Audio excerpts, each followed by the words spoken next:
There's no middle ground with Donald Trump. You either see a visionary outsider or a walking constitutional crisis. To some, he's the billionaire truth-teller who dared to take on the system. To others, he's the man who shattered norms, blurred facts, and redefined the presidency as performance art. But here's the catch. Love him or loathe him, you cannot ignore him.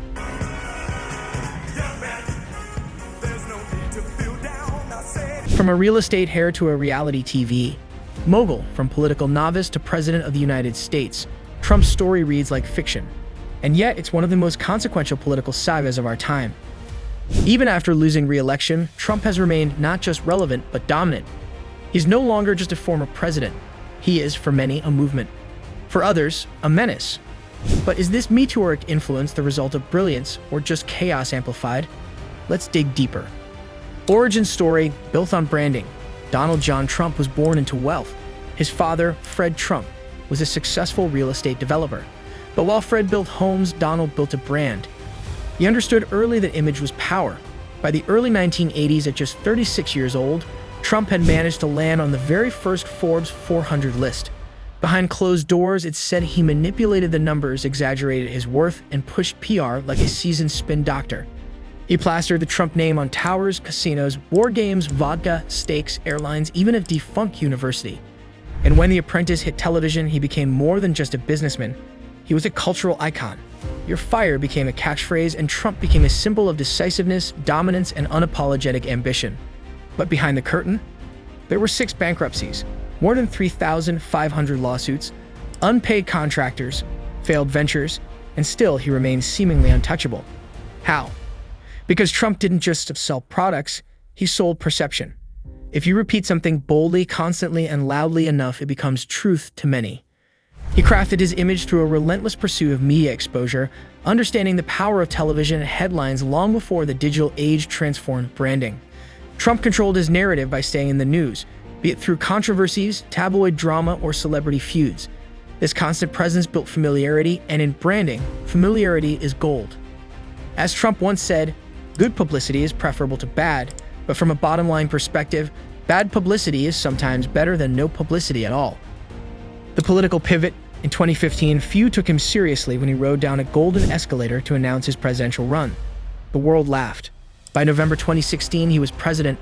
No political background, no military service, just slogans, spectacle, and a red MAGA hat. But Trump's true power? He said the quiet part out loud.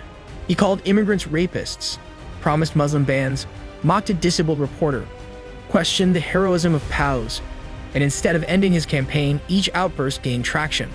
Why? Because millions felt unheard. Disillusioned Americans saw a man who wasn't reading from a script. He didn't sound like a politician. He sounded real, crude, brash, offensive, but authentic to them. Trump also tapped into decades of frustration with the political establishment. Voters felt betrayed by elites, by bureaucracy, and by a system that seemed rigged in favor of insiders. Trump didn't try to win over everyone. He picked his base and energized them. It was a divisive strategy, but one that worked. He brought out voters who had previously disengaged from politics. And with his rallies, he created a political experience that felt more like a movement than a campaign. Presidential whirlwind. Trump's presidency was unlike any before it. It was turbulent, theatrical, and deeply polarizing. He slashed corporate taxes, repealed regulations, appointed over 200 federal judges, including 3 to the Supreme Court, reshaping American law for decades. Pre-COVID, unemployment dropped to historic lows.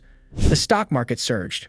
But the same presidency also saw travel bans targeting Muslim-majority countries, family separations at the border, the Charlottesville riot, and his infamous "very fine people on both sides" remark. A pandemic response criticized globally. 2 impeachments for abuse of power and incitement of insurrection. Countless scandals from alleged obstruction to hush money payments. He tweeted domestic and foreign policy alike. Used a Sharpie to alter a hurricane map. Suggested injecting bleach as a COVID treatment. Held summits with dictators like Kim Jong-un as if filming a reality special. It wasn't just governance, it was performance. The question, was it calculated chaos or reckless improvisation? In many ways, Trump redefined the office itself. He blurred the lines between campaigning and governing. For every policy initiative, there was a cultural firestorm. He used controversy not as a liability, but as a spotlight. Critics couldn't keep up with the pace. Supporters saw it as disruption long overdue. The Trump era forced Americans to confront questions about democracy, truth, and the power of the presidency. Disinformation as a weapon. Trump didn't invent disinformation, but he perfected its modern use.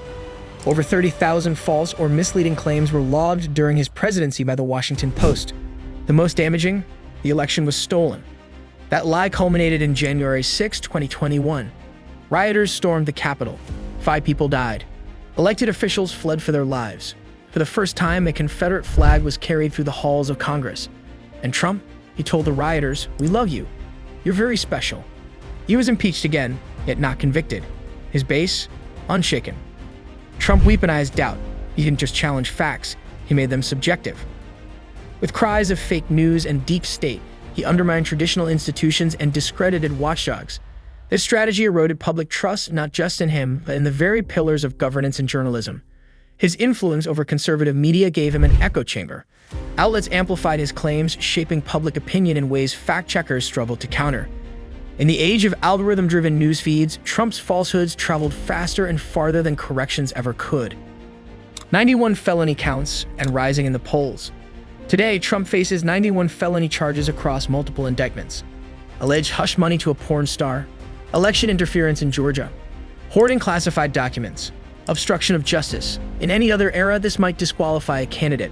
For Trump, it fuels the fire, his narrative. He's being targeted because he's a threat to the establishment.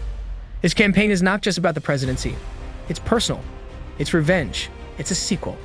He launched his own social media platform, Truth Social. His rallies are packed. His fundraising is record-breaking. He doesn't just survive scandal. He thrives in it. The legal drama only deepens his connection with his base. Each indictment becomes a badge of honor. Every arraignment, a rallying cry. He paints himself as a martyr for a cause, a political prisoner fighting a corrupt system. This narrative keeps him relevant, keeps him in headlines, and keeps the donations flowing. The cult of personality. Trump didn't just lead a party, he transformed it. The Republican Party today is, in many ways, the Trump Party. Traditional conservatives, critics, and moderates were either silenced or sidelined. Trump didn't bend to the system, he bent the system to him. He harnessed the power of outrage, of grievance, of virality. He didn't need press conferences, he had Twitter. He didn't need a platform, he was the platform. In the digital age, Trump is the perfect storm, a product of reality TV, social media, and a fractured electorate desperate for change. To his followers, he is a warrior, a prophet. To his critics, a demagogue, a con man, but no one can deny his ability to command attention. He also redefined loyalty in politics. For his supporters, Trump is more than a leader, he's a symbol. Attacks against him are seen as attacks against them. This emotional connection creates an unshakable base, one rooted not in policy specifics, but in identity, resistance, and belief. Genius or villain, you decide. So who is Donald Trump? A marketing genius who gamed the system, or a manipulator who broke it? A visionary outsider speaking uncomfortable truths, or a narcissist exploiting fear and division? Maybe he's all of the above, or maybe he's just a mirror. A mirror of a divided nation, of a media ecosystem obsessed with outrage, of a culture that rewards fame over substance. He may have exploited the system, but perhaps the system was already broken. Now it's your turn. Is Donald Trump a genius or a villain? Comment below. Your take might be featured in our next episode. If you learned something new, tap that like button and subscribe for more deep dives, because in this series, no public icon is safe.